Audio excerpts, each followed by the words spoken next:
Ayan, so mga kapudrip, so ngayon magluluto tayo ng fried rice kasi may nag-request sa atin kung paano daw natin niluto yung ating fried rice na with egg, hotdog, and carrots. So tara, gawin natin yan ngayon at tumulong tayo. Tara! Ayan, so ang una lang natin gawin, so dito meron tayong apat na hotdog. So bali 8 siya kasi maliliit siya. Tapos gagawin lang natin dito ay hiwain lang natin siya into small size. Ayan, parang ganyan na. Ayan, so okay na yung ganyan. So ulitin lang natin yung proseso dun sa ibang hotdog. Diba, napakadali lang. Para ang goal kasi natin dito, magkasama na lahat. Nandun na yung ulam, para hindi tayo magluto pa ng ulam. So nasa fried rice na lahat.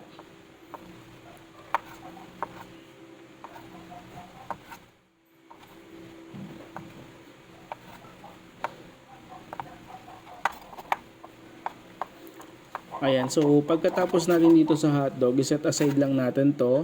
Ayan, so meron din tayo ditong yan, mixed veggies. Ano lang yan, carrots at mais na bili ko. Kaya yun lang, kasi yun yung madalas kong kainin. Tapos nagkarak lang tayo dito ng 2 itlog at binati natin to. Nilagyan natin to ng konting asin. So yun lang. Yan, so yun yung magagamitin. Tapos meron tayo ditong dehydrated na garlic. So yun na lang gamitin natin para mas mabilis. Pero kung meron ka naman yung sariwang garlic, pwedeng gamitin mo yun. It's up to you.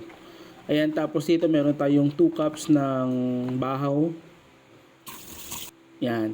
So ngayon naman, magpainit lang tayo ng kawali at maglagay tayo ng mantika. Ayan, 2 tablespoon ng canola oil. Una nating lulutuin dito ay yung ating hotdog. Kasi gusto natin maluto muna siya, diba? Ayan, pagkatapos niyan ay halo-haloin lang natin ito. Pag mapansin mong medyo mapula na or mapula naman talaga siya, yung parang may sunog na sa gilid, ahunin mo na siya.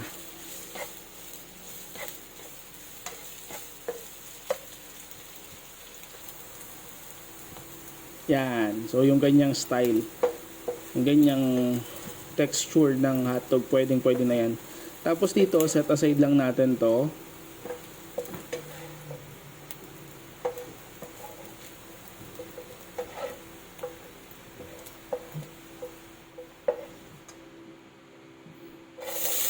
Ayan, so ang kasunod naman natin lutuin ng konting oras ay yung ating mixed veggies. Ayan, malamig pa yan, kasi galing sa freezer.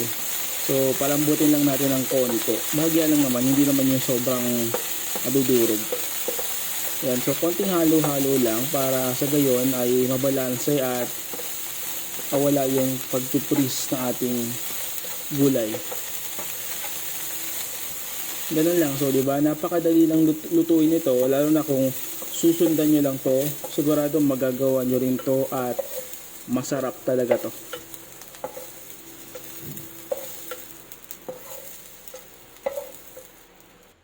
Ayan. So, next naman natin ay yung ating itlog naman.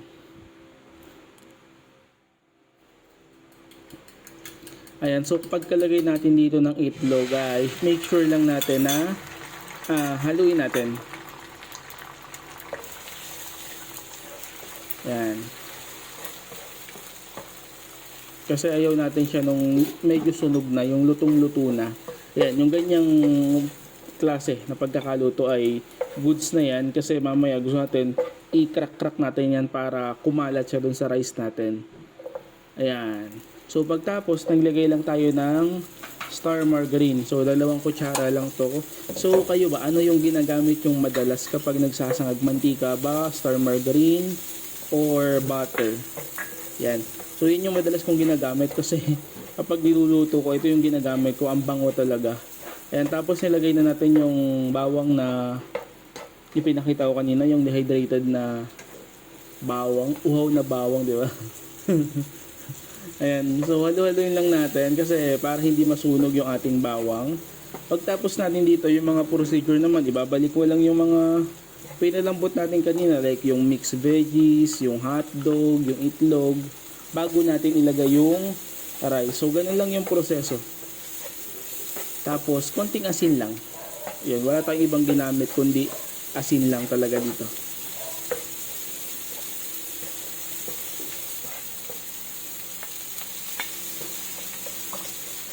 Yan, so yan yung sinasabi ko sa inyo, yan oh. Para kumalat yung itlog ay dudurog-durugin din natin siya. Kaya ayaw kong lutong-luto kanina talaga.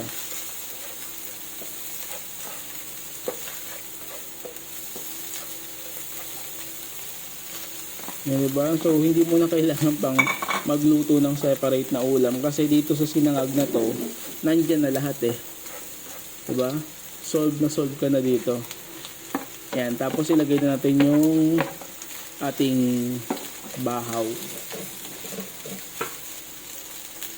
Yan, ganyan lang. Halu-haluin mo lang yan hanggang sa makuha mo yung gusto mong mix ng sinangag.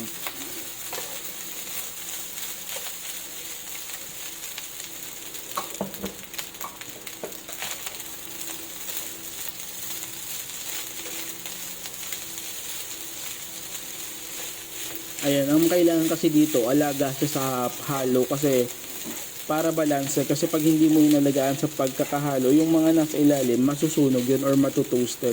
Ang gusto natin, balanse yung pagkakaluto. Kaya dapat well mix yung ating pagkakahalo. Ayan, tapos nagpalit tayo ng sandok, ayan, para mas madurog yung medyo buo-buo pa. Ayan, so diba? Ang sarap, makulay, nakakagutom.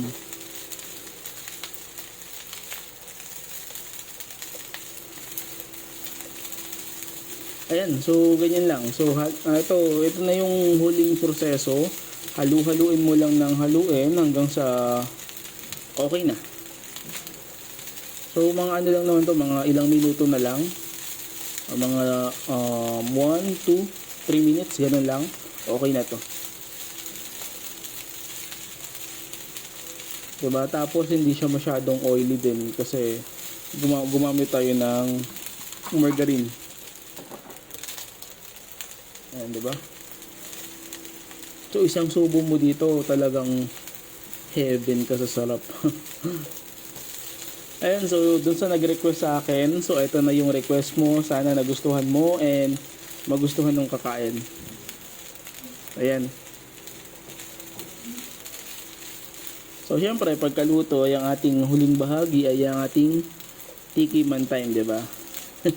Yung aking pinaka-paboritong parte.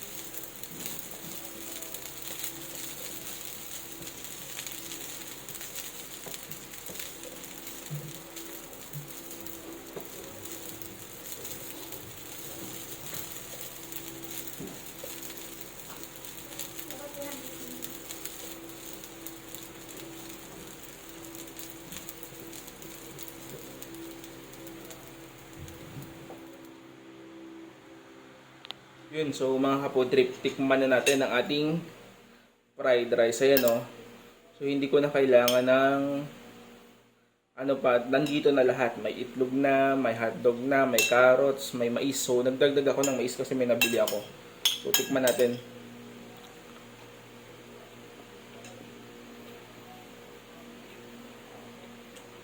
Sarap.